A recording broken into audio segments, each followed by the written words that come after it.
Amén, hermanos. Paz y gracia de nuestro Señor Jesucristo. Hoy día vamos a estar examinando algunas cosas que he estado meditando en la semana. Se lo he compartido a mi esposa en una parte. Pero el Señor me ha dado esta palabra de varios días. Ha estado varios días ahí haciendo como fuerza en mí para que la leyera, la examinara a profundidad. Así que vamos a leer bastante, para eso Biblias rápidas, ¿cierto? Que tengamos ahí rápidamente los versículos, porque vamos a leer desde el Antiguo Testamento, vamos a hacer un barrido, ¿ya? O sea, ¿qué quiere decir? Que acerca del tema vamos a leer todo lo que está dentro del contexto de lo que se va a leer. Hoy día yo le puse un título a este compartir, tal vez lo pueda subir después al canal con ese mismo título, y el título del compartir es Cántaros y Guerra. Me gustó el nombre porque pareciese un libro, ¿cierto? Como una película. Y es así, hermanos. Esto es algo que el Señor dejó en mi corazón hace un tiempo atrás y también quisiese compartirlo con ustedes porque es parte de la vida cristiana y a todos nosotros nos va a involucrar. Este compartir comienza, hermanos, con una pregunta. La pregunta es: ¿cuántos de nosotros, y también va para todos los hermanos que nos están viendo y los que posiblemente nos vean en el futuro, ¿cierto? En un video o algo, que se hagan esta pregunta en el corazón y podamos contestarla desde ya, en el corazón. ¿Amén? ¿Cuántos de nosotros estamos satisfechos con nuestra edificación, con lo que hemos logrado en el Señor durante todos nuestros años de creyentes? ¿Y cuántos estamos conformes con nuestro crecimiento? ¿Ya? Yo sé que la pregunta va al corazón, pero normalmente uno podría decir: pucha, hermano, la verdad que no estamos tan conformes. Nos gustaría saber más, nos gustaría ser más consagrados al Señor, nos gustaría tener un corazón mucho más abierto. Por lo menos en mi parte, yo respondo sinceramente a esa pregunta. A pesar de que lleve 15 años, 20 años, 60 años en el Evangelio, creo que la respuesta siempre sería la misma. Señor, delante de ti creo que me gustaría saber más de ti, tener más comunión contigo, estar más cerca, poder lograr tal vez dejar más cosas de lado en mi tiempo libre, en mi tiempo tal vez de trabajo, y poder consagrarme más a ti. Esa fue una pregunta que yo me hice hace un par de semanas atrás. Y la respuesta del Señor fue este tema: cántaros y guerra. Amén. Entonces vamos a Levíticos capítulo 6, verso 24 al 30. Solamente vamos a leer para que en nuestros corazones veamos que a lo largo de las Escrituras hay un tema que se repite constantemente. Siempre este tema se está hablando, se está comentando en el Antiguo Testamento, en el Nuevo Testamento. Entonces vamos a ver lo siguiente, mientras los hermanos buscan Levítico 6, verso 24 al 30. ¿Ya? Entonces nosotros vemos que a lo largo de las Escrituras el Espíritu Santo, que va instruyendo a los profetas, que va mostrando esta luz, comienza a mostrar que hay algo que se repite, que es lo que vamos a leer, varios versículos, y luego en el Nuevo Testamento se muestra una realidad. Esa realidad lo vamos a ver después personificada en una familia. ¿Amén? Ese es como el tema de hoy día, con la ayuda del Señor, hermanos. ¿Amén? Y dice: y habló Jehová a Moisés diciendo: habla a Aarón y a sus hijos y diles: esta es la ley del sacrificio expiatorio. En el lugar donde se deshuella el holocausto, será degollada la ofrenda por el pecado delante de Jehová. Es cosa santísima. El sacerdote que la ofreciere por el pecado, la comerá. En lugar santo será comida en el atrio del tabernáculo de reunión. Todo lo que tocare su carne será santificado, y si salpicare su sangre sobre el vestido, lavarás aquello sobre lo cual cayere en lugar santo. Y la vasija de barro, ojo aquí, este es el versículo clave, hermanos, y la vasija de barro en que fuere cocida será quebrada. Y si fuere cocida en vasija de bronce, será fregada y lavada con agua. Todo varón de entre los sacerdotes la comerá, es cosa santísima. Mas no se comerá ninguna ofrenda de cuya sangre se metiere en el tabernáculo de reunión para hacer expiación en el santuario, al fuego será quemada. Entonces, solamente contexto de lo que hemos leído, cuando se hacía el sacrificio, había una parte, una porción de lo que se estaba sacrificando. Recordemos que se sacrificaban corderos, se sacrificaban palomas. Entonces, cuando los sacerdotes estaban degollando el animal, la sangre, los que han visto algún video al respecto, ven que la sangre como que explota, ¿cierto? Como que salta hacia adelante. Y los sacerdotes, me imagino, y hemos visto algunos videos, por lo menos los que hemos buscado tal vez algún tema relacionado, el contexto histórico, vemos que cuando se degolla el animal es algo bastante violento, ¿cierto? O sea, el animal está allí quietecito, lo degollan, sale la sangre, y eso manchaba algunas cosas. Y esas cosas que la sangre tocaba, tenía que ser lavado, principalmente lo que era vestimenta, ¿ya? Y a la vez esa sangre santificaba esas cosas. Qué precioso, hermanos, porque ya nos habla de lo que nos habló nuestro hermano Daniel, ¿cierto?, acerca de la mesa, cuando el Señor estaba siendo vituperado y muestran en las películas que está ahí tal vez crucificado y que sale un hilito de sangre, pero eso no es tan así. La sangre y el sacrificio es bastante violento porque muestra, hermanos, no solamente la perspectiva de la muerte del Señor y cómo nos santifica, sino también de cómo el pecado actuó sobre el Señor. Cómo el mismo pecado y la muerte, la potencia del pecado es intensa contra los santos. El pecado es algo violento en contra de la santidad del Señor, no es algo para jugar. Muestra esa violencia de cómo aquellos hombres latigaban al Señor, lo estaban crucificando, lo estaban matando. Y vemos que asimismo, cuando el hombre se apartó en Edén, eso fue un acto violento en contra de la santidad y de la voluntad de Dios. Entonces acá se habla de que si esa ofrenda, una vez que ya el animal era sacrificado, se guardaba en unas vasijas de barro. Y si el animal, ¿cierto?, estaba en una vasija de barro, lo que debía suceder era que esa vasija tenía que ser quebrada. Hermanos, esto habla inmediatamente, nosotros deberíamos leer, inmediatamente nuestra mente debería aparecer de que esa urna o esa vasija de barro representa la carne de nuestro Señor, el aspecto humano. Y que para que Él pudiese dar vida, para que esa sangre fuera recolectada en esa vasija y rociada sobre el tabernáculo de reunión, Él necesitaba quebrar su vasija. O sea, su aspecto humano debía ser muerto, para que la vida de Él, la que es sembrada en nosotros, pudiese manifestar hoy día lo que nosotros hoy día obtenemos, la vida de Él suministrada a la iglesia. Amén. Vamos a avanzar, porque quedan varios versículos, ahora unas par de páginas más adelante, Levíticos 11:33. Un poquito más adelante, y fíjense nuevamente esta vasija. Dice, toda vasija de barro, dentro de la cual cayere alguno de ellos, será inmunda, así como todo lo que trajere en ella, y quebraréis la vasija. Entonces vemos, hermanos, en el contexto de los animales limpios y los animales no limpios o impuros, ese es el contexto, después lo pueden leer en la casa, capítulo 11, acerca de lo que Israel podía comer cuando uno de estos animales impuros tocaba una vasija o entraba en la vasija, tenía que esa vasija no podía utilizarse para nada más dentro de la casa porque había entrado un animal. Es como que hoy día, hermano, nosotros tuviéramos, no sé, una olla y se metiera un ratón en la olla.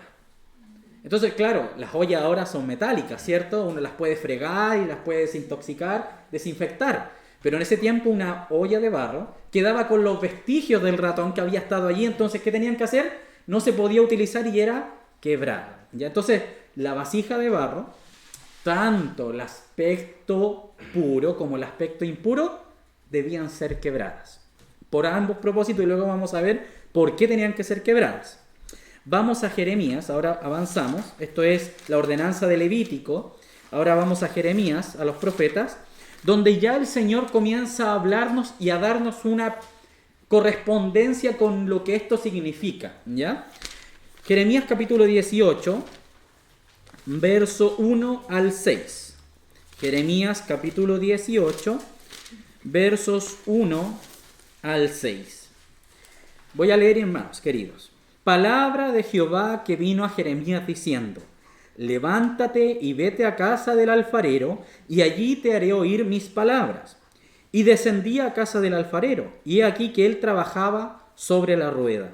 Y la vasija de barro que él hacía se echó a perder en su mano, y volvió y la hizo otra vasija, según le pareció mejor hacerla.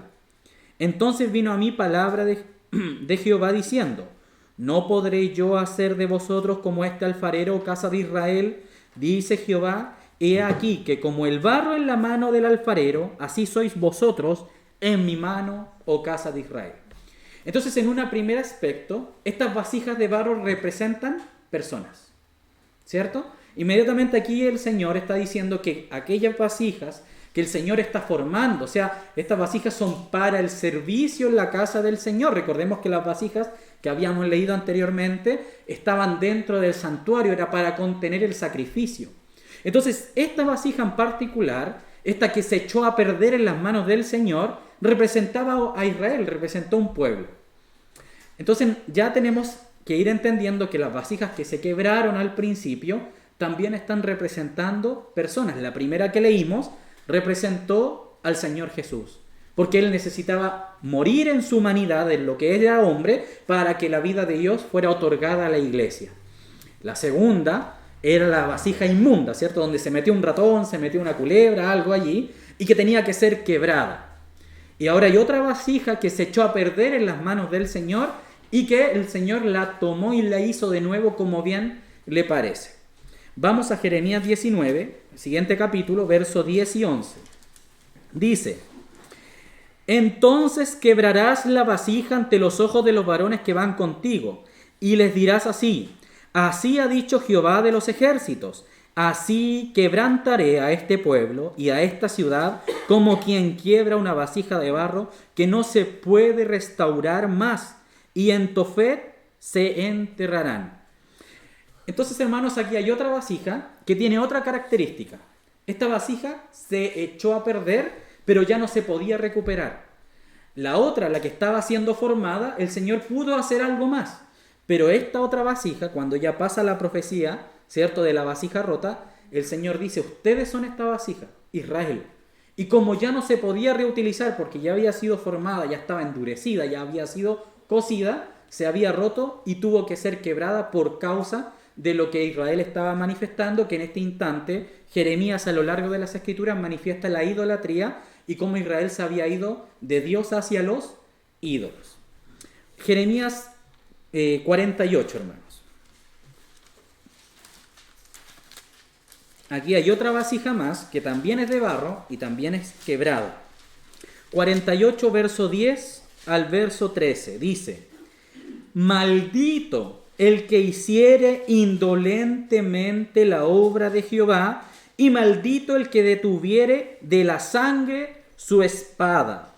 Quieto estuvo Moab desde su juventud, y sobre su sedimento ha estado reposado, y no fue vaciado de vasija en vasija, ni nunca estuvo en cautiverio. Por tanto quedó su sabor en él, y su olor no se ha cambiado. Por esto, o por eso, vienen días, así ha dicho Jehová, en que yo le enviaré trasvasadores que le trasvasarán y vaciarán sus vasijas y romperán sus odres. Y se avergonzará Moab de Quemos, como la casa de Israel se avergonzó de Bet-el, su confianza. Entonces tenemos otra vasija que tiene otra característica, ¿ya? Esta característica es que había una vasija que contenía un vino. Y el Señor le dice que esa vasija es el pueblo de Moab. Ya no es Israel, es Moab.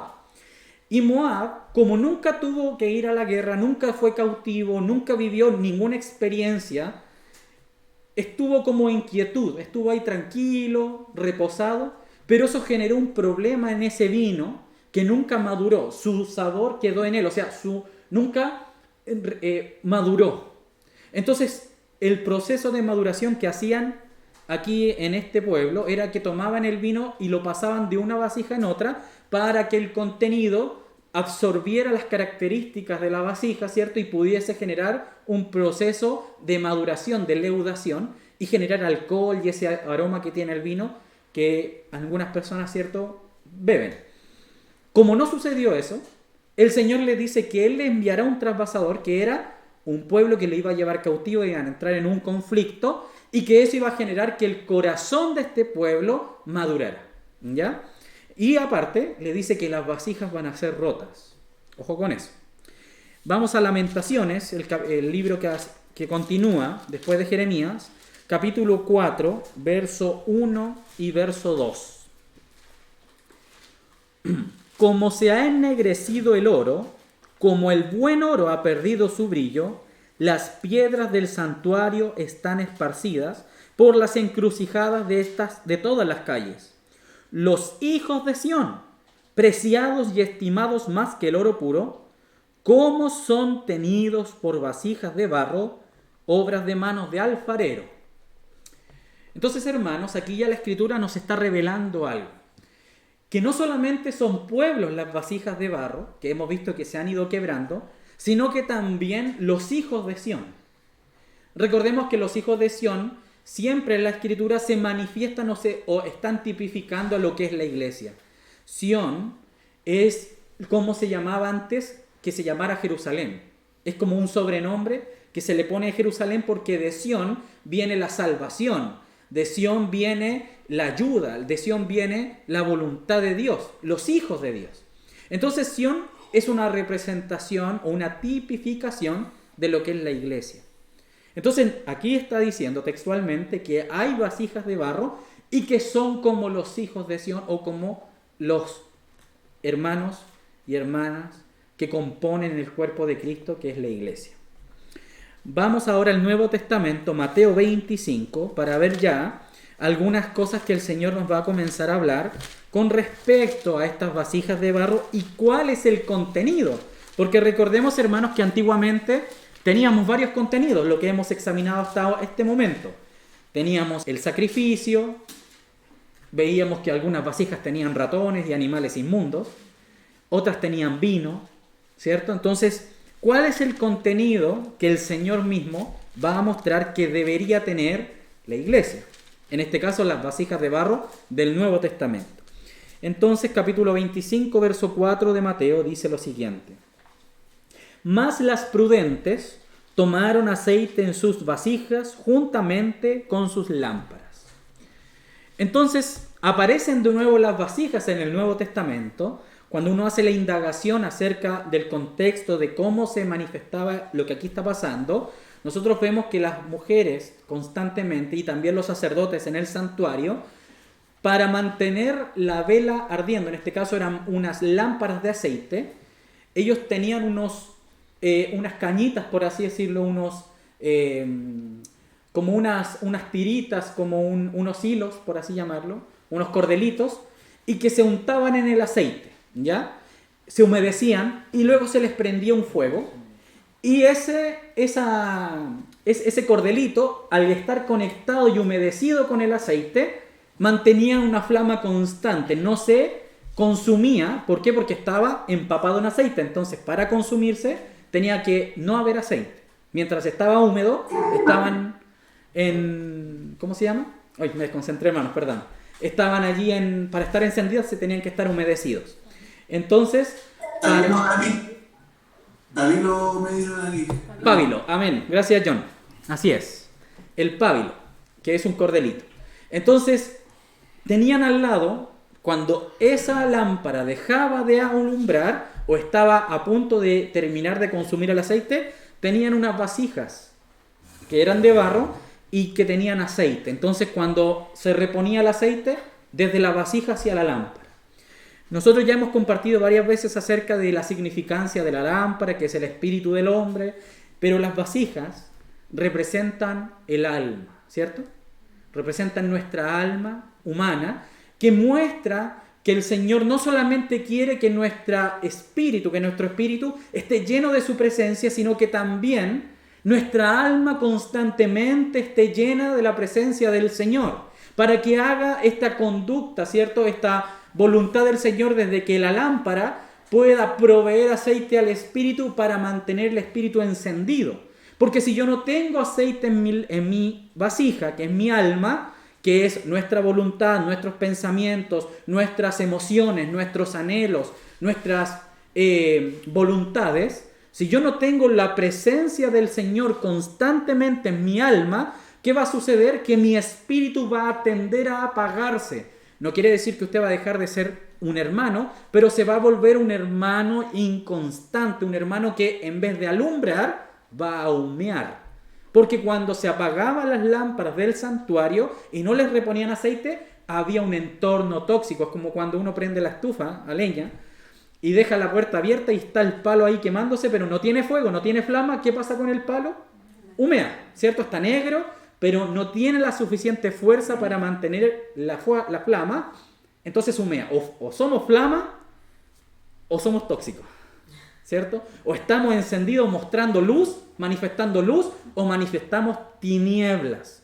Porque ¿qué pasa en una casa que está con sus ventanas cerradas y hay humo? No se ve, ¿cierto? Es como la neblina. El Señor le da una profecía a Jacob, ¿cierto? Le dice que cuando el sol alumbra, la neblina se disipa.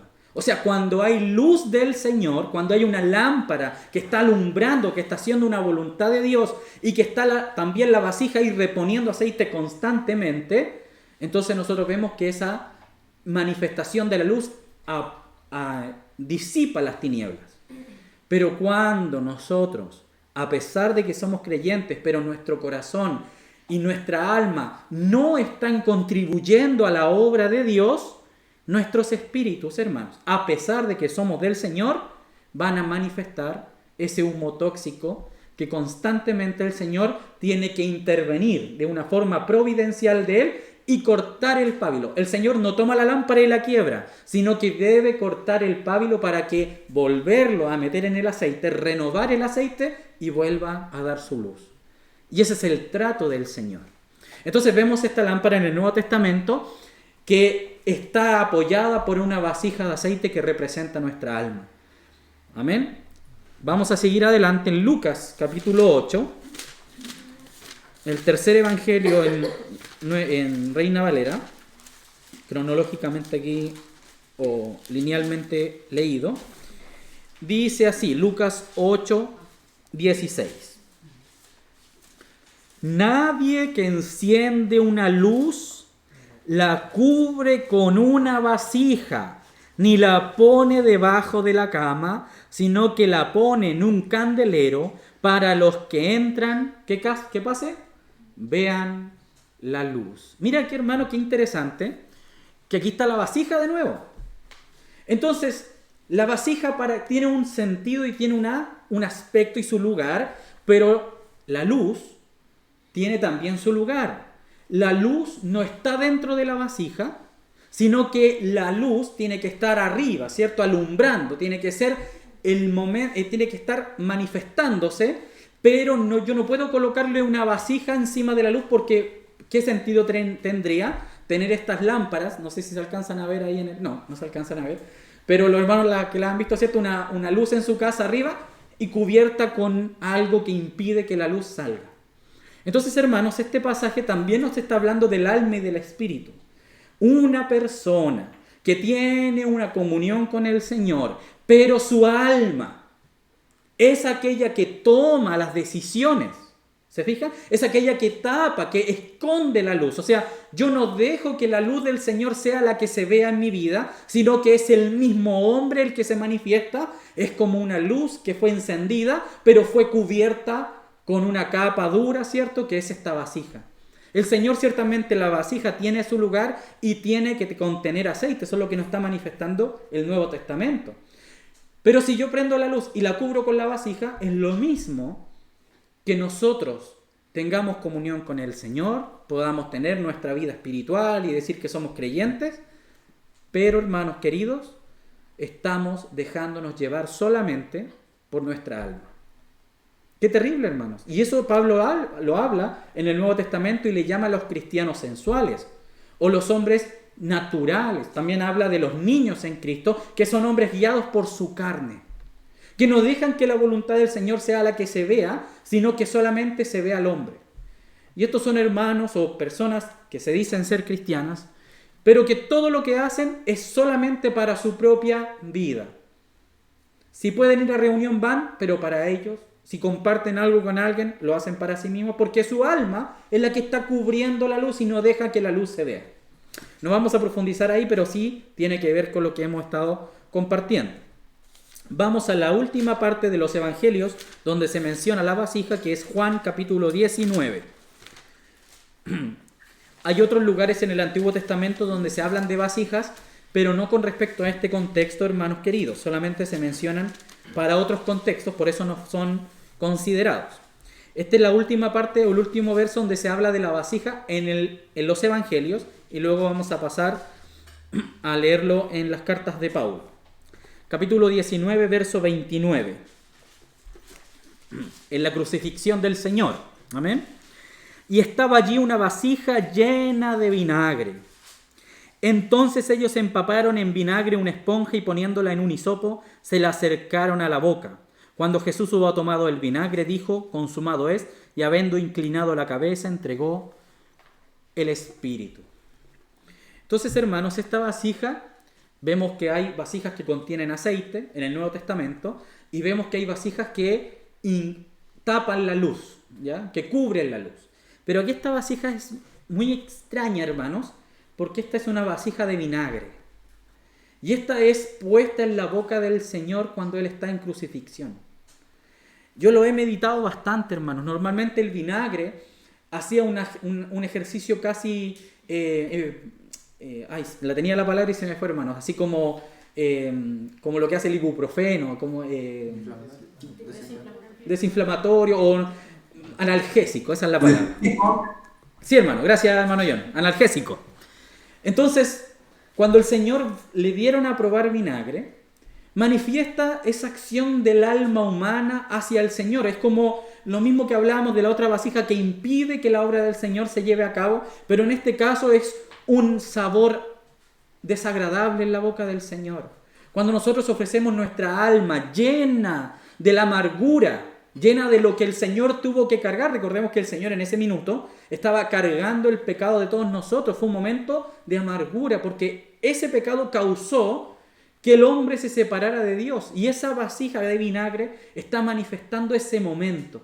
Y como el alma de un hombre, hermanos, que está lleno de lo del mundo, lleno de amargura, genera ese distanciamiento del Señor y que manifiesta el Señor en su muerte. Porque en el momento en que Él la probó, dijo, consumado es, y entrega el Espíritu. Y por ende se genera la muerte del Señor. Vamos a Corintios, segunda de Corintios, hermanos. Ya llegamos a los evangelios. Estamos terminando la primera parte que tiene que ver con lo que dice la Escritura acerca de la vasija.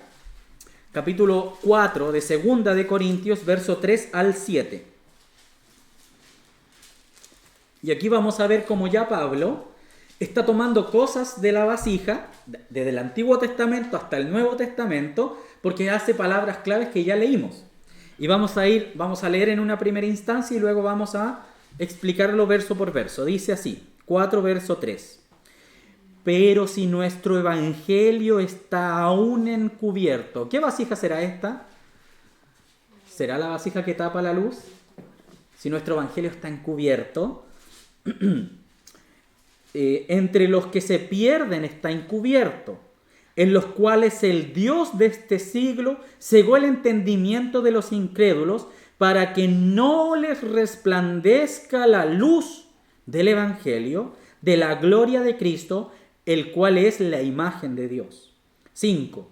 Porque no nos predicamos a nosotros mismos, sino a Jesucristo como Señor y a nosotros como vuestros siervos por amor de Jesús.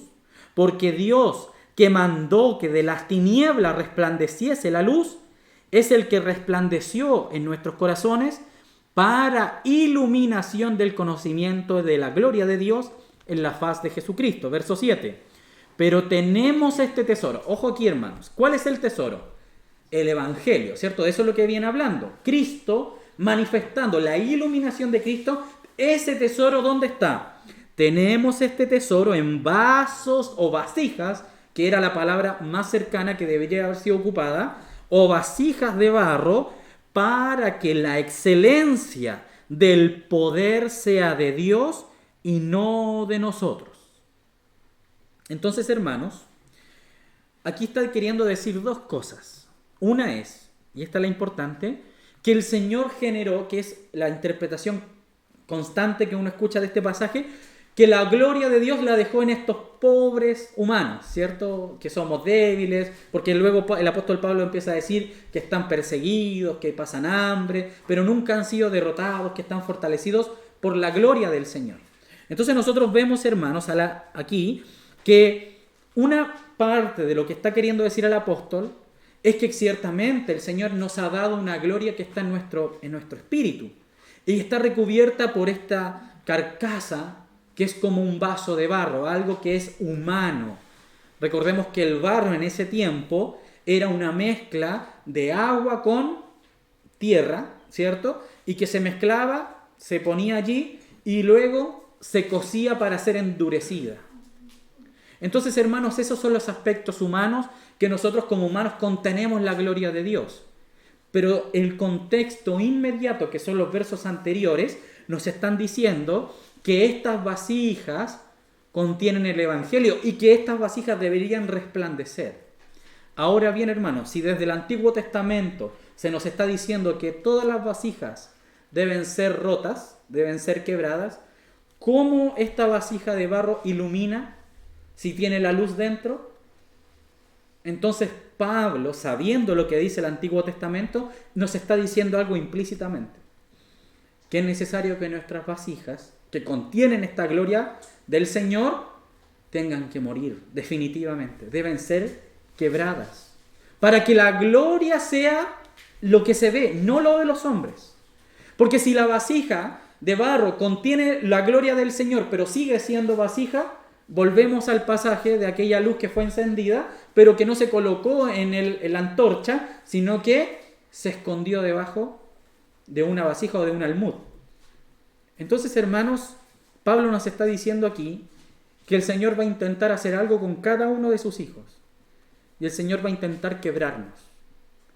Nos va a intentar golpear en nuestras debilidades para que nuestro corazón deje de dominar nuestra vida, para que nuestro intelecto, para que nuestros pensamientos, para que nuestras voluntades se hagan a un lado y solamente resplandezca lo del Señor.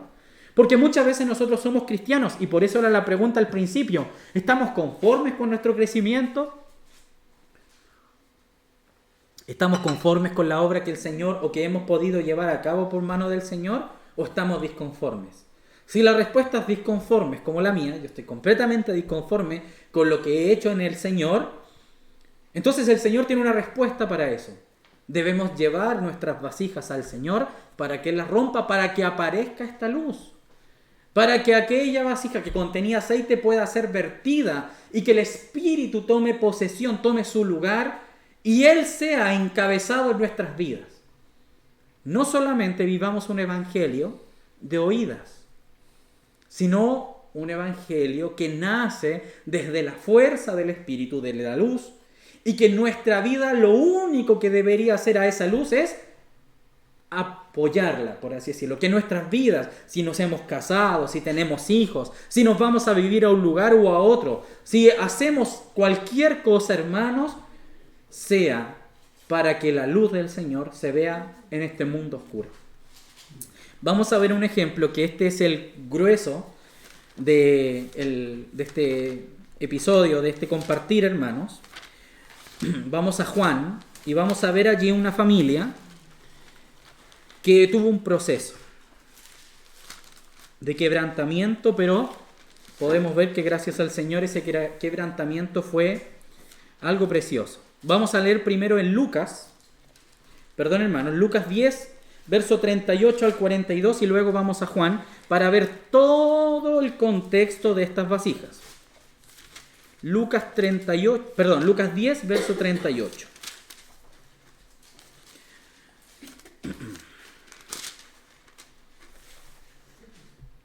Dice así, queridos hermanos. 10:38. Título en Reina Valera: Jesús visita a Marta y a María.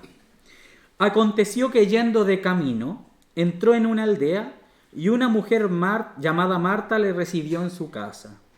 Esta tenía una hermana que se llamaba María, la cual sentándose a los pies de Jesús oía su palabra. Pero Marta se preocupaba con muchos quehaceres y acercándose dijo: Señor, ¿no te da cuidado que mi hermana me deje servir sola? Dile pues que me ayude. Respondiendo Jesús le dijo: Marta, Marta, afanada y turbada, estás con muchas cosas, pero solo una cosa es necesaria, y María ha escogido la buena parte, la cual no le será quitada. Entonces, en esta casa, donde el Señor llega, en una primera instancia, ¿qué es lo que vemos? Vemos a una mujer llamada Marta que estaba atendiendo, ¿cierto? Me imagino que el Señor llegó con los discípulos. Normalmente, ¿en qué se atendía a los que llegaban a una casa? Se les lavaba los pies, se le ofrecía algo de beber, algo de comer, el Señor se sentaba a la mesa y, como era costumbre del Señor, compartía, porque María, que estaba sentada a los pies, estaba escuchando las palabras del Señor, o sea, el Señor estaba dando una enseñanza. Pero Marta, en su corazón, ¿qué tenía? Es que hay que servir, hay que hacer el aseo, hay que tener lo mejor para el Señor. Y ella pensaba que esa era la forma de servir al Señor, haciendo cosas. O sea, tenemos una mujer que es una sola mujer. Tenemos dos mujeres que son una sola o que nos manifiestan que es un creyente. El creyente, en una primera instancia, cuando reciba al Señor en su casa, puede desenvolverse en dos puntos. Un creyente puede ser un creyente María, que se sienta a escuchar la palabra de Dios. Porque si yo he dejado entrar al Señor en mi casa, es para escuchar su voluntad, para poder después llevarla a cabo. Pero hay otro creyente, que es Marta, que se afana en los quehaceres, pensando que solamente haciendo cosas puede llevar a cabo y agradar al Señor. Y aún en esa justicia propia de Marta, le dice: Señor, mira esta otra, casi le dice, ¿cierto? Mira a mi hermana que está ahí. ¿No te parece bien qué te parece que está ahí sentada a los pies? Y yo con tanto que hacer aquí sirviendo a los discípulos, están todos sentados comiendo tranquilos, y yo aquí tengo que estar lavando trastos, tengo que estar aquí sirviendo la comida. Señor, dile que haga algo, así como, ya pues, apóyeme. Y el Señor le dice todo lo contrario. El Señor la trata a Marta allí. Este nuevo creyente, esta era la primera vez que el Señor encontraba a Marta y María, la primera vez que pasaba por esa aldea, y entra y Marta le dice: Señor, entra a mi casa.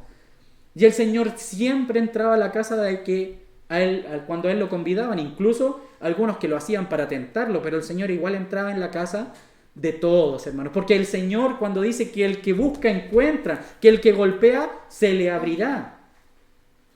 Pero cuando se le abre la puerta al Señor es con un propósito. Y el Señor no se va a quedar callado. El Señor no le va a llevar la buena al hospedador. No porque lo hospede quiere decir que el Señor tenga que hacer todo lo que le está diciendo el hospedador. No, el Señor es el Señor. Él es la cabeza. Y Él va a hacer lo que en su voluntad Él ha dicho. Y a pesar de que Marta, al parecer, ella era la dueña de la casa, y la hermana vivía con ella, y al parecer María era un poco menor, y aún todavía no aparecía el hermano, ¿cierto? Pero hasta el momento el Señor ya está tratando a esa familia. Entonces vemos estos nuevos creyentes que recibieron al Señor, y tenemos estas dos mujeres que manifiestan un camino por el cual nosotros debemos transitar. Si nosotros hemos elegido la mejor parte, que es escuchar las palabras del Señor, porque si soy nuevo creyente debo sentarme a los pies del Señor. No me puedo poner a hacer cosas, porque ¿qué cosas voy a hacer si no entiendo, si no sé, si no he crecido en el conocimiento de nuestro Señor? Si no he tenido comunión con Dios, ¿cómo voy a estar sirviendo las mesas? Pero por otro lado tenemos una persona que eligió el servicio, la religiosidad, que es constantemente el activismo. No es que voy a alabar, es que voy a hacer, ¿para qué? Señor, mira, yo estoy sirviendo. ¿Se fijan el corazón de Marta? ¿A dónde apuntaba? No estaba apuntando a estar en comunión con el Señor, sino a decir: mira lo que yo hago. Mírenme, yo he servido, yo lavé, yo llevé los trastos. Mírenme, Señor, mírenme. Señor, tú deberías decirle a mis hermanos que están ahí sentados que se pongan las pilas, estoy sirviendo solo. Y eso, hermanos, es un problema cuando el corazón no está preparado para servir, porque se sirve a sí mismo. Recordemos esa lámpara que apagaba la luz del Señor. Entonces vamos a ir ahora a Juan 11 para ver el trato del Señor. Ay, Señor Jesús, porque no es fácil, hermanos. No es fácil. Juan 11, verso 1. Estaba entonces enfermo uno llamado Lázaro de Betania, la aldea de María y de Marta su hermana.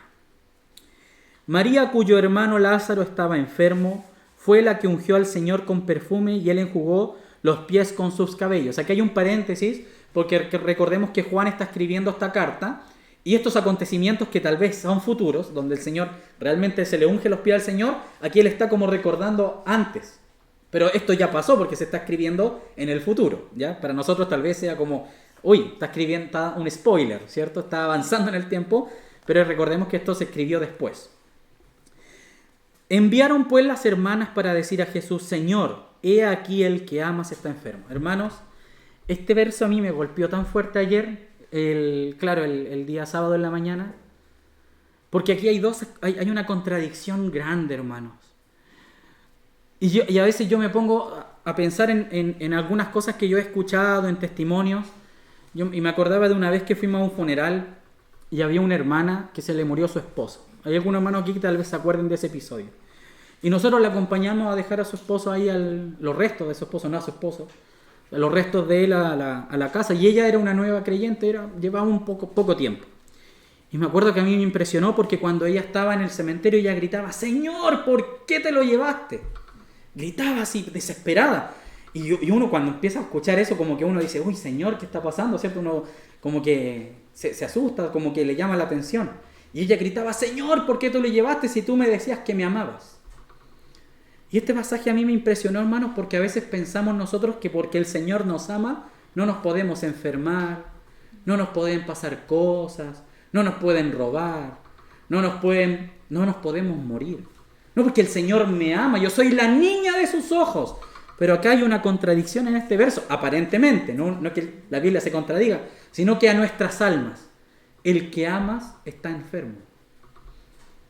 Y esto echa por tierra esa falsa doctrina de que a la iglesia no le puede pasar nada, no nos pueden encarcelar, no nos pueden perseguir, porque el Señor es el Señor y nosotros somos sus hijos y el Señor nos ama. Pero aquí había uno que el Señor amaba y que el Espíritu Santo dejó este testimonio. El Señor lo amaba mucho a Lázaro y amaba a María y a Marta, pero estaba enfermo. Verso 4. Oyéndolo Jesús dijo: esta enfermedad no es para muerte, sino para que la gloria de Dios, para que el Hijo de Dios sea glorificado por ella. 5. Y amaba a Jesús. Mire, hermanos, cómo el Señor está sosteniendo el testimonio de que Él es fiel, de que Él ama a sus hijos. Y amaba a Jesús a Marta y a su hermana y a Lázaro. O sea, no solamente amaba a Lázaro, sino que amaba a esa familia porque le habían dejado entrar en su casa, habían estado con él, habían estado en comunión y el Señor estaba trabajando en esa vida, en esas vidas. Entonces el Señor sí ama, a pesar de que nuestras realidades sean difíciles, hermanos.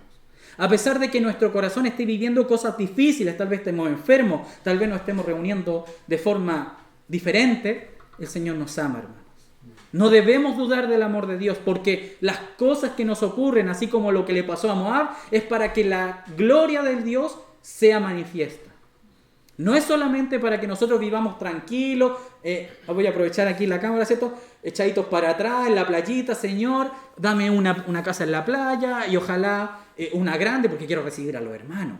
Pero realmente no quiero recibir a los hermanos, sino que yo quiero una casa en la playa para poder ir a bañarme, estar tranquilo. Y ojalá no en estas playas heladas, pues Señor, ojalá ya en Coquimbo, en La Serena, agua calentita, pues Señor.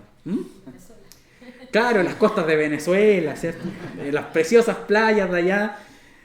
Ojalá, sí, Señor, si esto es para ti. Y lloramos, Señor.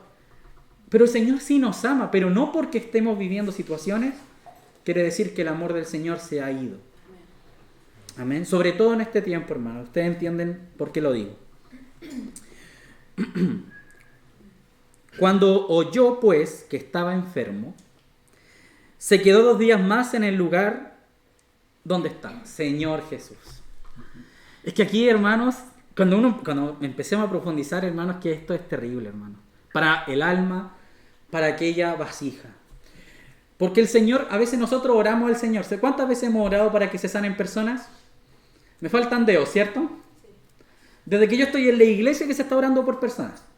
Señor, mi mamá, Señor, mi papá, Señor. Yo mismo puse oración, ¿cierto? Cuando mi mamá se enfermó hace tiempo atrás, por mi hermana, por mí, por Francesca, por mi esposa. Y siempre estamos, Señor.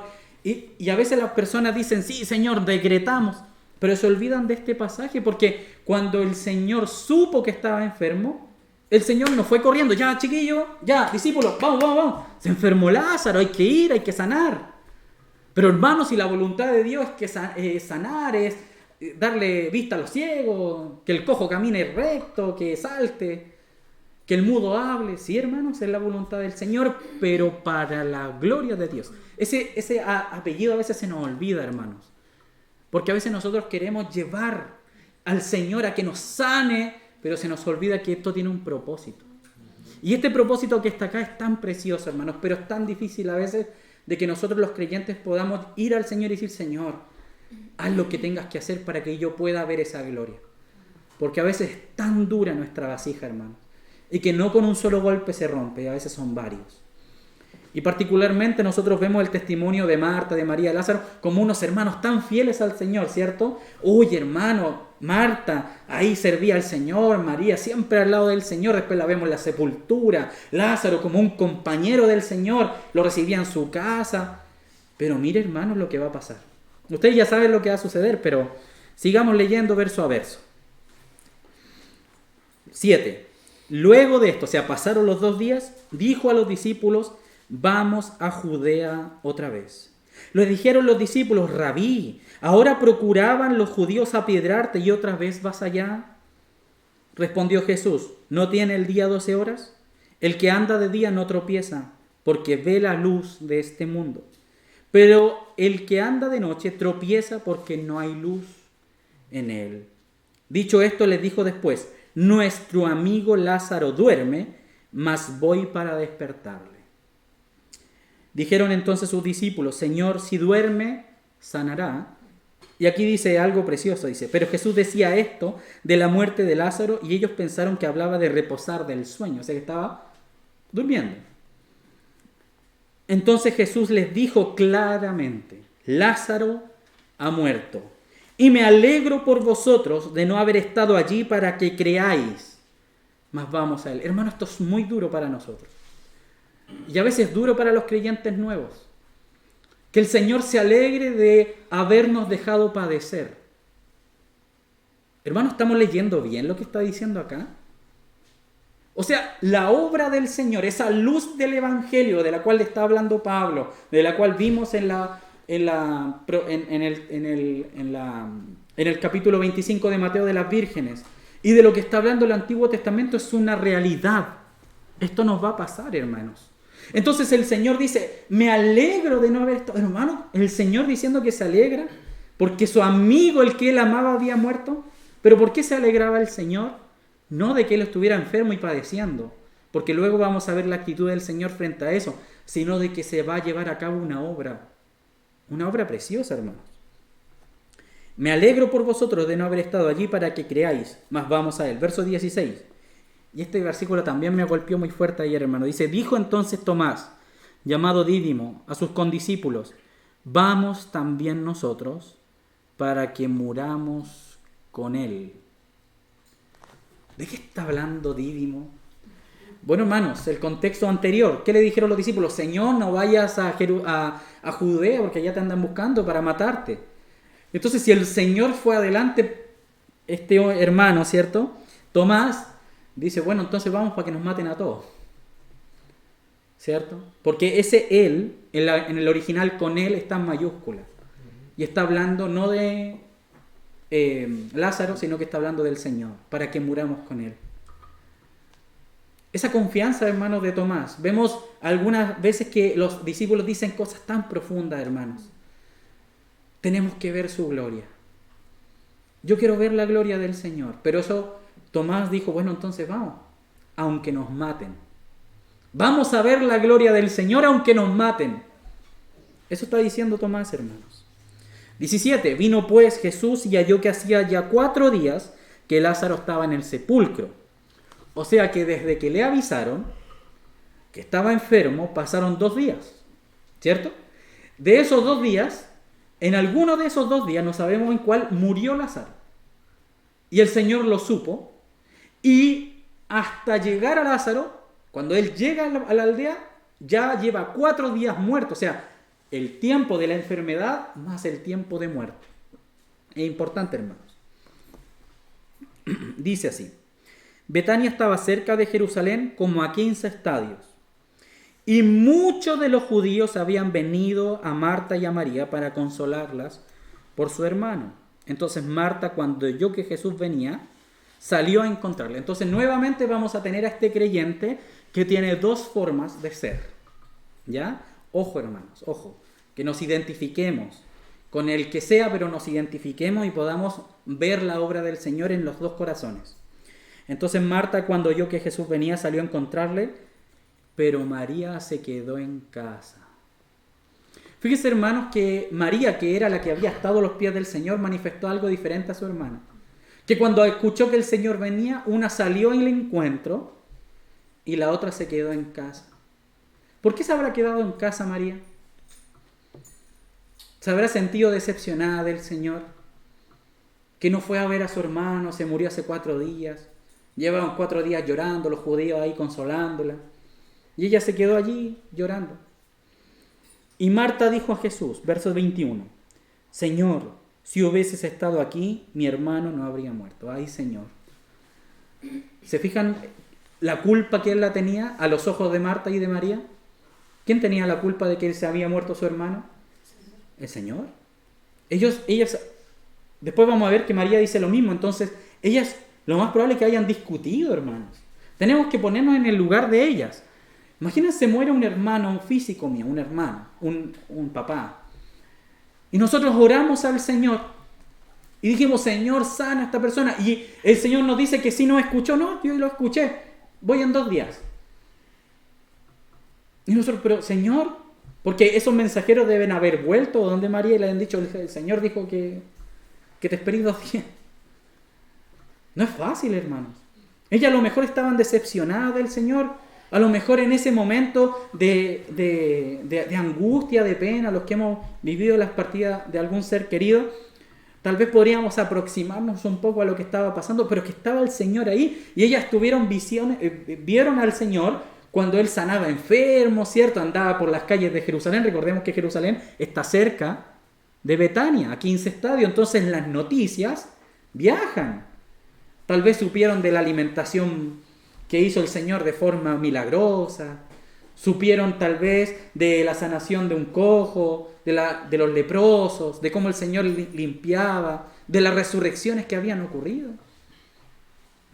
Entonces, hermanos, aquí hay algo precioso, porque ellas, a pesar de que estaban decepcionadas, una tuvo la valentía de ir al Señor y decírselo, ¿cierto? Señor, si hubiera estado acá, porque esto aquí nosotros leemos así como que Marta dijo, Señor, si hubieses estado aquí, mi hermano no hubiera partido. Pero yo creo, hermanos, viendo el carácter de Marta, ¿cierto? Que le dijo, Señor, mira a esta mujer, ¿cierto? Al principio, y ahora, ¿cómo le habrá dicho al Señor? Señor, si hubiera estado aquí, ¿cierto? Hubiera sido diferente el contexto. Señor, si hubiera estado aquí, mi hermano no se hubiera ido. Tal vez llorando, con lágrimas en sus ojos. Y Marta dijo a Jesús, Señor, si hubieses estado aquí, mi hermano no habría muerto. Mas, también sé ahora que todo lo que pidas a Dios, Dios te lo dará. Jesús le dijo, tu hermano resucitará. No se lo escondió el Señor, tu hermano va a resucitar. Marta le dijo, yo sé que resucitarán en la resurrección, en el día postrero. ¿Y cómo supo eso Marta? Porque cuando el Señor la exhortó, Él estaba predicando algo. Mira lo que predicaba el Señor en las casas, predicaba de la resurrección, predicaba de su propia obra, el Evangelio. Predicaba de que iba a haber una resurrección postrera, hermanos. Qué precioso el Señor. Le dijo Jesús, yo soy la resurrección y la vida, el que cree en mí, aunque esté muerto, vivirá. Y todo aquel que cree, y todo aquel que vive y cree en mí, no morirá eternamente. ¿Crees esto? Le dijo Marta. Sí, Señor, yo he creído que tú eres el Cristo, el Hijo del Dios que has venido al mundo. Habiendo dicho esto, fue y llamó a María. Ahí estaba la fe de Marta. una mujer que fue tratada por el Señor, pero el Señor le dio una esperanza, le recordó el Evangelio. Hermanos, 29. Ella cuando lo oyó, se levantó deprisa y vino a él. No leíste completo el 28. Perdón, hermanos. Habiendo dicho esto, fue y llamó a María, su hermana, diciéndole en secreto, el maestro está aquí y te llama. Gracias, hermano. 29. Ella cuando lo oyó, se levantó deprisa y vino a él. ¿Cuántas veces, hermanos, necesitamos que para ir al Señor, el Señor nos tenga que dar un empujón? Que Él nos llame. Hermanos, porque a veces nuestro corazón se cierra a tal punto que no dejamos que la obra del Señor se manifieste. No vamos al Señor de forma voluntaria para que Él muestre nuestras tinieblas y las saque de nuestro corazón y podamos tener esperanza en Él. Fe, certeza. A veces nosotros nos quedamos allí, en el enojo. Pero gracias al Señor, a pesar de que María estaba enojada, a pesar de que estaba dolida, pudo escuchar la voz del Señor. Ella cuando lo oyó se levantó deprisa y vino a él. Verso 30. Jesús todavía no había entrado en la aldea, sino que estaba en el lugar donde Marta la había encontrado. Entonces los judíos que estaban en casa con ella y la consolaban, cuando vieron que María se había levantado deprisa y había salido, la siguieron diciendo, va al sepulcro a llorar allí. Esta frase, hermanos, es importante porque muestra qué estaba viviendo María. María estaba desconsolada. María estaba allí triste, llorando, hermano. Llevaba 4 días ya en la tumba, Lázaro, pero aún seguían llorando. Y cuando escuchó que el Señor venía, ella se paró y salió corriendo y lo dijo, va a llorar al sepulcro. Imagínense el estado emocional de aquella mujer. 32. María cuando llegó a donde estaba Jesús, al verle, se postró a sus pies, diciéndole, Señor, si hubieses estado aquí, no habría muerto mi hermano. Señor. Jesús entonces al verla llorando y a los judíos que la acompañaban también llorando, se estremeció en espíritu y se conmovió. Hermanos, estas son las cosas que deberían también conmovernos a nosotros. Cuando hay un espíritu turbado, hermano, cuando hay un espíritu de una persona que está pensando que el Señor le falló, por una mala enseñanza, por una mala interpretación, por un mal concepto de Dios. Porque ella todavía no podía entender que Dios iba a hacer algo, que el Dios hecho carne que estaba ahí delante de ella iba a hacer una acción en su vida. Y el Señor se estremece y dijo, ¿dónde le pusisteis? Le dijeron, Señor, ven y ve. Jesús lloró. Dijeron entonces los judíos, mirad cómo le amaba. Hermanos, recordemos que esta familia nos representa a nosotros. Recordemos que la muerte, donde el Señor estuvo en esa casa, hermanos, para hacer una recapitulación, cuando el Señor llegó allí a Betania y entró a la casa de Marta, de María, también estaba Lázaro allí, porque era la casa de él, y el Señor compartió, dio vida en esa casa. Pero vemos cómo, a pesar de que el Señor había estado en esa casa, la muerte alcanzó a Lázaro. Y aquí hay algo muy precioso, hermanos. Y algunos de ellos dijeron, no podía Ay, Señor, ¿qué se habrá conversado en el velorio? ¿Qué se habrá dicho cuando estaban tirando el cuerpo de Lázaro allí a la tumba, hermanos? Hoy, ¿dónde está Jesús? ¿Y estos hermanos acaso no habían orado por este hombre? ¿Y la iglesia no se había orado? ¿Acaso no mandaron a llamar a Jesús? Y mira, se atrasó más encima diciendo que iba a llegar 2 días después. Oye, el testimonio de los judíos, de Marta y de María era el mismo. Y que no podía que abrió los ojos de los ciegos haber hecho también que Lázaro no muriera. O sea, el Señor se le puso ahí entre la espada y la pared. Su testimonio, su integridad. Pero aún frente, hermanos, y esto es muy importante, aún frente, hermanos, a que la iglesia pudiese ser descalificada por algo. Si nosotros seguimos la voluntad de Dios y vamos a ver la gloria de Dios, vale la pena. Aunque nos descalifiquen y aunque nos digan tonteras. Hermano, téngalo presente. Mayor es el Señor. Tal vez cuántos hermanos, ayer celebrábamos un matrimonio, tal vez cuántos hermanos que se han guardado su integridad de no estar con X mujer o con otra y se les burlan el mundo, ¿cierto? Y que se cree santo, puro y casto. Pero el hermano, por ver la obra del Señor y estar con la mujer que el Señor le da, guarda su integridad.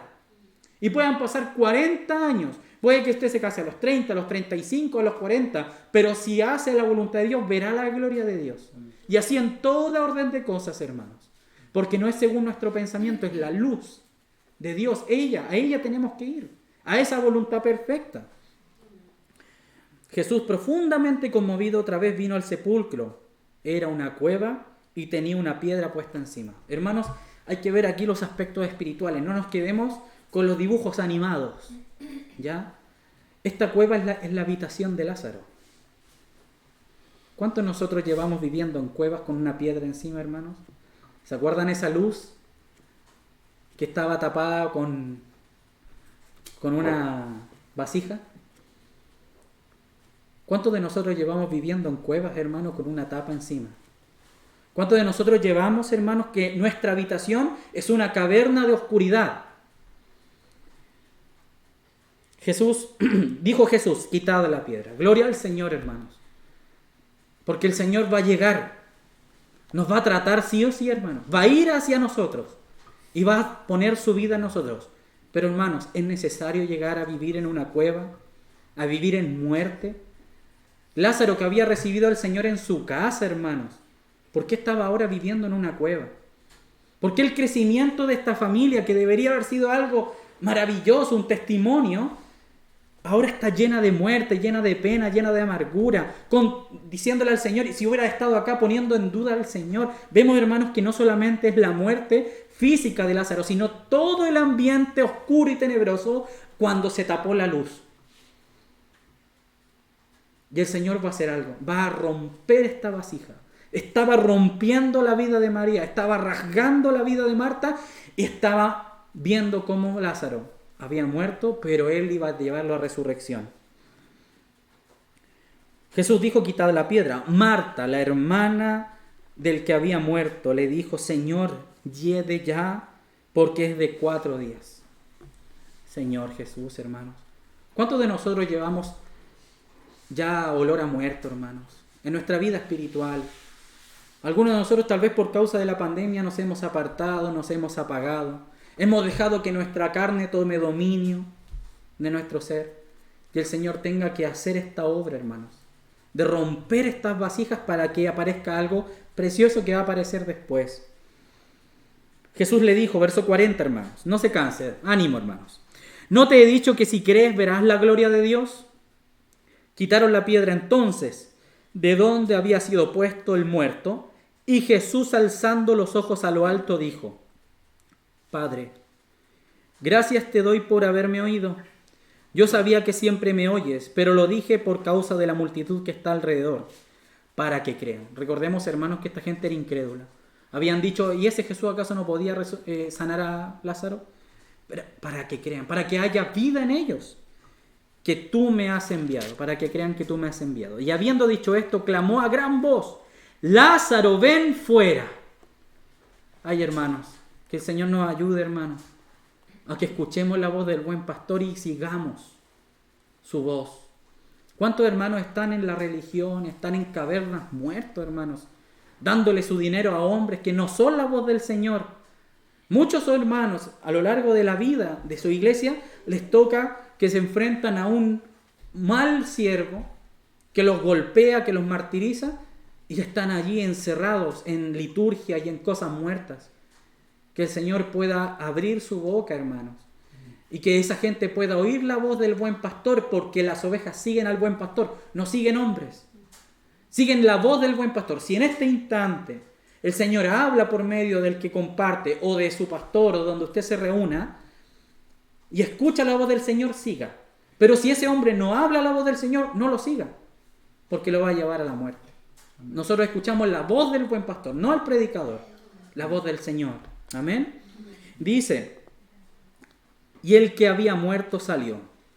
Y miren el estado, hermanos, atadas las manos y los pies con vendas y el rostro envuelto en un sudario. Hermanos, ¿cuántos de nosotros vemos que nuestro estado espiritual es una absoluta prisión? Atado de pies y manos, inmovilizado, tal vez inmovilizado por la religión, inmovilizados por la carne, inmovilizados por el pecado. ¿Cuántos pastores no pueden predicar porque cayeron en adulterios? ¿Cuántos pastores no pueden alzar la voz con respecto a la crianza de los hijos porque sus hijos no son creyentes? O sus propios hijos han caído en adulterio. ¿Cuántos de nosotros vamos a esperar tener un mal testimonio para comenzar a ser atados con vendas, hermanos? Que no nos dejen manifestar la luz del Señor porque estamos encerrados en una cueva y más encima, atados de pies y manos. Y con una sudario, con una capucha en nuestra cara que no nos dejan expresar la obra del Señor. No, hermanos, que yo no puedo ir para allá porque allá está fe. No, hermanos, no puedo ir para allá porque allá tuve una pelea con este hermano. No, hermanos, no puedo ir allá porque allá me miran feo. Porque vamos dejando un haz, ¿cierto? Como una tormenta cuando nosotros vamos pasando. No me puedo reunir acá porque me fui a esa iglesia porque tuve un conflicto. No me puedo reunir acá porque tuve un conflicto con una hermana. No, es que no.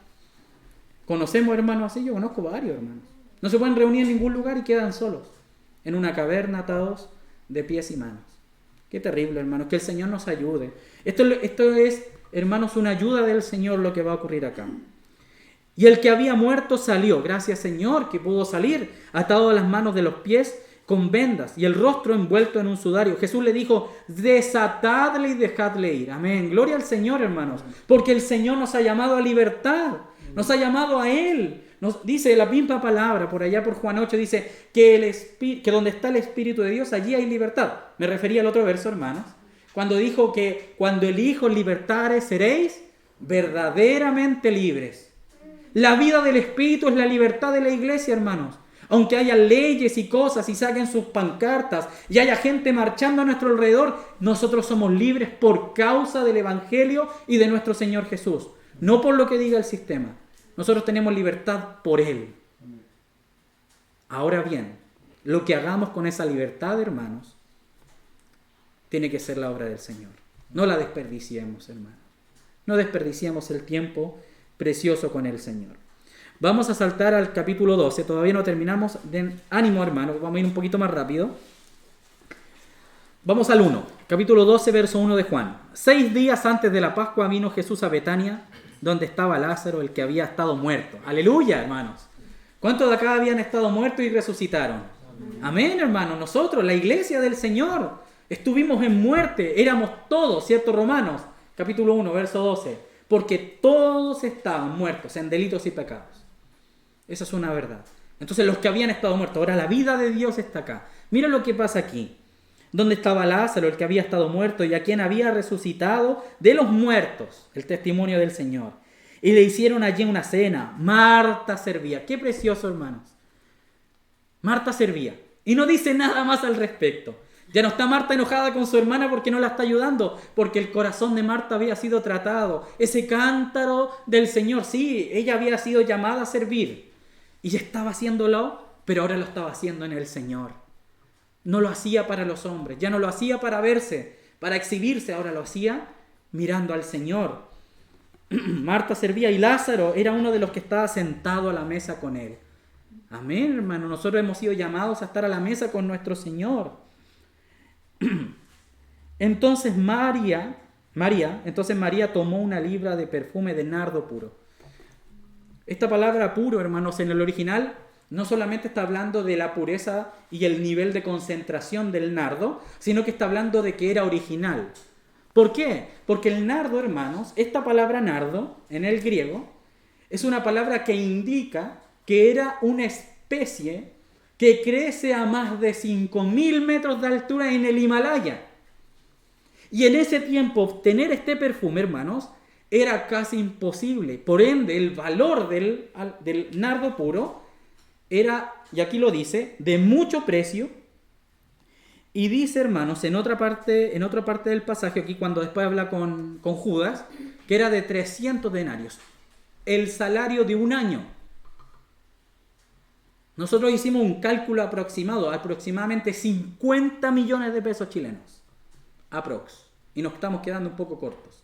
O sea, María, lo que va a hacer acá, rompiendo este frasco de alabastro, de nardo puro, es que todo lo que ella tenía, hermanos, esa era cuando una mujer compraba este nardo era para su vejez. Es como que usted tomara toda la plata del ISAPRE después de haber trabajado 80 años y lo dice, Señor, toma. Era su ahorro de vida, hermanos. Era todo lo que tenía. Así como aquella mujer cuando el Señor estaba sentado a las puertas del templo y va aquella mujer pobre, la viuda, y echa 2 blancas que echó todo lo que tenía, y a nuestros ojos eran 200 pesos, aproximadamente 2 blancas, pero acá tenemos otra mujer que no era tan pobre y que tenía allí una FP de 50 millones de pesos y te hace lo mismo que la otra mujer. ¿Cuál es mayor? Ninguna, porque ambas echaron todo lo que tenían a los pies del Señor. Entonces, en lo mucho o en lo poco, pero demos todo al Señor. Entonces María tomó una libra de perfume de nardo puro, de mucho precio, y ungió los pies de Jesús, y los enjugó con sus cabellos. Y hermanos, qué precioso esto. Y la casa se llenó del olor del perfume.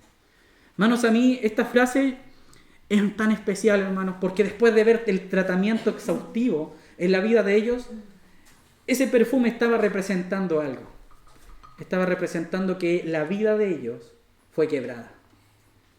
Que lo que ellos querían para sí mismos fue completamente destruido. Pero la obra de Dios en esa casa llenó toda la casa. Y fíjense lo que dice a continuación. Y dijo uno de sus discípulos, Judas Iscariote, hijo de Simón, el que le había de entregar: ¿por qué no fue este perfume vendido por 300 denarios y dado a los pobres? Pero dijo esto no porque se cuidara de los pobres, sino porque era ladrón y teniendo la bolsa sustraía de lo que se echaba en ella. Entonces Jesús dijo: déjala, para el día de mi sepultura guardado esto, porque a los pobres siempre los tendréis con vosotros, mas a mí no siempre me tendréis. Verso 9, hermanos. Ánimo, hermanos. Gran multitud de los judíos supieron entonces que él estaba allí y vinieron, no solamente por causa de Jesús, sino también para ver a Lázaro, a quien había resucitado de los muertos. Mire qué obra tremenda, hermanos. Esos mismos judíos que habían estado presenciando la muerte de Lázaro y presenciando la resurrección de Lázaro, no solamente fueron por ver a Jesús, sino porque ahora Lázaro estaba manifestando la obra de Dios, la resurrección, hermanos, que es nuestro llamado a manifestar la resurrección, la vida del Espíritu en nosotros, el aceite y el sacrificio de Cristo, como lo menciona el Antiguo Testamento. Hermanos, que la gente cuando quiera estar con nosotros, que no sea por nuestro intelecto, ni por nuestra belleza exterior, ni por nuestros vestidos, ni por nuestro dinero, sino que sea para ver lo que el Señor ha hecho con nosotros, que sea para ver la obra de Cristo en nosotros, y que nosotros estemos destruidos, allá como esa jarra, ¿cierto? Destruidos, ahí, molidos, hermanos, pero que se vea la obra de Dios, que no nos veamos nosotros, hermanos. Si hemos estado disconformes con nuestra vida, con nuestro crecimiento espiritual, entonces vayamos al Señor y digámosle: Señor, quiebra esta vasija para que se vea tu luz. Hermano, hay poco tiempo. Hemos visto cómo se han cumplido las palabras del Señor. Ya no hay tiempo para encerrarnos en nuestras habitaciones, para encerrarnos en nuestras cavernas de oscuridad tenebrosa, donde no hay luz del Señor. Que el Señor nos está llamando a salir fuera. Pero los principales sacerdotes, verso 10, acordaron dar muerte también a Lázaro, porque a causa de él muchos de los judíos se apartaban y creían en Jesús. Qué precioso, hermanos, la obra del Señor en esta familia. Cómo el Señor pudo destrozar estos cántaros para que la obra del Señor, la obra pura del Señor, se manifestara, se diera, y que las gentes creyeran, no porque Lázaro tenía plata, ni porque María tenía unos denarios ahí, unos ahorritos, ¿cierto? No porque Marta servía y trataba bien a todos, sino porque ahí había un testimonio de Cristo, hermanos. No es por lo que nosotros hagamos, no es por lo que nosotros querramos decir, porque esa es la carne tapando las vasijas. Todas las vasijas tienen que ser rotas, todas, porque son de barro. Todas van a ser rotas, hermanos, usted lo quiera o no lo quiera. Todos vamos a manifestar y a experimentar el quebranto. Pero es mejor hacerlo de forma voluntaria, ofrendar nuestras vidas al Señor, para que de esa obra el Señor pueda tener un olor grato, hermano. Así como María voluntariamente, ¿se fija? Nadie le dijo, oye María, podría ungirle los pies al Señor con los 300 denarios. Nadie se lo dijo, ella fue solita. Y el Señor le dio gloria y le compartió de esa obra preciosa a esa familia tan hermosa, hermano. La familia de Marta, María y Lázaro.